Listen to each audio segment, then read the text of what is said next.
সকালবেলা যদি পড়েন 3 বার আউযু বিল্লাহিস সামিল আলিম মিনাশ শাইতানির রাজিম 3 বার পড়ে সূরা হাশরের শেষ 3 আয়াত যদি তেলাওয়াত করেন, তাহলে আপনার জন্য আল্লাহ তাআলা 70,000 ফেরেশতা নিয়োগ করবে। সারা দিন তারা আপনার জন্য মাগফিরাতের দোয়া করবে।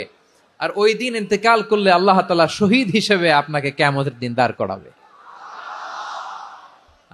আবার সন্ধ্যাবেলায় যদি পড়েন, সারা রাতের জন্য 70,000 ফেরেশতা মাগফিরাতের দোয়া করবে। ওই রাতে মারা গেলে শাহাদাতের মৃত্যু নসিব হয়ে যাবে। আযকারুস সাবাহি ওয়াল মাসা, সকাল সন্ধ্যার যে জিকির, এই জিকিরের অন্তর্ভুক্ত করে নেবেন এই ওয়াজিফাটা। যে হাদিসটা বর্ণনা করলাম সুনানে তিরমিজির হাদিস, যদিও হাদিসটা সনদের দিক থেকে দাঈফ, কিন্তু মুহাদ্দিসিনে একরাম বলেছেন যেহেতু এটা ফাজাইলুল আমালের হাদিস, এটা পড়ার ক্ষেত্রে কোনো নিষেধাজ্ঞা নাই, এটা পড়া যাবে। সো সকাল সন্ধ্যা যদি সুযোগ হয় এই ওয়াজিফাটা যেন আমরা পড়ি।